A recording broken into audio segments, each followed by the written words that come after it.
Every time you say, "I'll start tomorrow," the weaker part of you doesn't lose. It wins. And the scary part is, it doesn't win by force. It wins by making a deal you barely notice. 5 more minutes. One quick scroll. I deserve this. I'll start fresh Monday. That's not random weakness. That's negotiation. And if you keep losing that negotiation, more willpower is not going to save you. You need to learn how to make a deal with yourself that your tired, scared, comfort-seeking brain will actually keep. You do this all day. The alarm goes off. Just 5 more minutes. You were supposed to eat clean. I deserve this. You sat down to work. I'll only scroll for a second. You promised yourself you'd start today. I'll start fresh tomorrow. That's not random weakness. That's negotiation. Every day, there's a part of you trying to grow, and a part of you trying to stay comfortable, feel safe, avoid pain, or just get relief right now. In this video, I'm going to show you why willpower keeps folding, why most people make terrible deals with themselves, and how to make one small deal your brain will actually keep. Part 1. You are not one person in a negotiation. First truth, you are not one clean, unified voice in a negotiation. There's the part of you that wants the future. The part that wants the body, the money, the calm, the consistency. Then there's the part that wants comfort. Now. Not eventually. Now. And there's usually another part nobody talks about. The part that's scared. Scared of failing. Scared of trying and proving you're behind. Scared that if you really give your best, it still won't be enough. So when you say, "Why am I doing this to myself?" the honest answer is, because different parts of you want different things. At 10 p.m., future you says, "We're waking up early tomorrow." At 6 a.m., sleepy you says, "That was a dramatic opinion, not a contract." That doesn't mean you're broken. It means your inner room has more than one voice in it. And if you think this is just about character, you miss the next part completely. Part 2. Why willpower loses. And this is the part most discipline advice gets completely wrong. Willpower usually loses before the fight even starts, because willpower shows up late. By the time you're fighting the urge, the environment is already working against you. The phone is already in your hand. The snacks are already in the kitchen. The tab is already open. The app already knows what keeps you hooked. And when a task feels boring, heavy, uncertain, or emotionally loaded, your brain doesn't ask one question. It asks two. What matters long term? And what gives me relief right now? And relief is a powerful negotiator.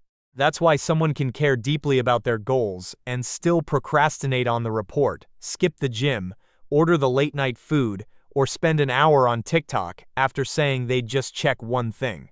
It's not always a discipline problem. You don't lose because you don't care. You lose because the phone is closer than the notebook. The snack is easier than the meal. The app gives relief faster than the goal gives results. Which is exactly why most people make their next move and make it worse. Part 3. The wrong way to negotiate with yourself. Now here's the mistake that makes people hate themselves and still not change. You threaten yourself. You better get it together. You shame yourself. What is wrong with me? You make vague promises. I'm going to be better from now on. You overcommit. Starting tomorrow, 5 a.m., workout, no sugar, no scrolling, 1 gallon of water, 2 hours of deep work, read 10 pages, no excuses. That's not a plan. That's an emotional panic attack wearing a productivity costume. And then there's the biggest mistake. You ignore resistance. You never ask why part of you doesn't want to do the thing. You just keep calling it lazy. But if part of you believes the task is exhausting, humiliating, pointless, or impossible, that part is not going to magically cooperate because you got more aggressive. Now you're not just tired. You're in a civil war. And this is where most people lose. They try to dominate themselves instead of negotiate honestly with themselves. Part 4. The right way. Make the deal smaller. The solution is going to feel too small to respect, and that's exactly why it works.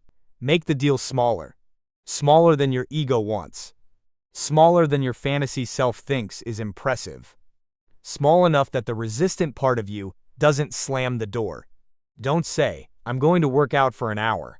Say, I'm putting on my shoes and doing 10 minutes.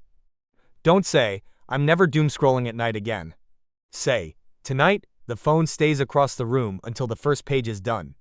Don't say, I need to be more disciplined. Say, part of me doesn't want to start because starting makes this real. Name the resistance. Then trade. Don't threaten. Give me 10 focus minutes, and then you can take a break. Let's do one ugly paragraph, not the whole presentation. Let's just drive to the gym. We can renegotiate after we get there. That's a real deal. Now tie it to identity. Not perfection. Identity. Not, I'm becoming a machine. But, I'm becoming a person who keeps small promises. And then make the rules specific. If this happens, then I do this. If I reach for my phone during work, then I stand up, put it out of reach, and restart the timer. If I want to skip the workout, then I still do the warm-up. That's how the negotiation gets real. Part 5. The Self-Negotiation Framework. So here's the framework. Not to become a robot, but to become someone you can trust. 3 steps. First, name the conflict. Don't say, I'm lazy. Say, part of me wants progress, and part of me wants relief. That one sentence changes the conversation. Now you're not attacking yourself. You're listening. Second, shrink the deal. Not an hour at the gym. 10 minutes. Not the whole presentation. One ugly slide. Not I'll change my life tonight. Just, I'll open the document. The deal has to be small enough that the resistant part of you doesn't panic. Third, keep the proof. Put a check mark somewhere. Write it down. Track the promise kept. Because self-trust does not come from motivation. It comes from evidence. Every kept promise is proof that your word still means something. You are not lazy because this is hard. You are not weak because you feel resistance. You are not doomed because part of you keeps running toward comfort. You are human. One part of you wants growth. One part wants relief. One part wants to be admired. One part is terrified of disappointment. You do not need to hate those parts to change. You need to lead them. And the moment you stop talking to yourself like an enemy, the moment you stop using shame as your strategy, you stop feeling like someone you can't trust, that's when change gets real. Because now you're not trying to control yourself. You're learning how to keep your word to yourself. So tonight, don't promise to become a completely different person. That's how the old negotiation starts again. Make one tiny deal. 1 paragraph. 10 push-ups. 5 minutes without your phone. Open the budget. Send the email. Not because it fixes your whole life. Because it gives you proof. And proof is how self-respect comes back. Comment 1 word. Phone, gym, money, sleep, work, food. The promise you're renegotiating tonight. Not the perfect promise. The one you're actually willing to keep.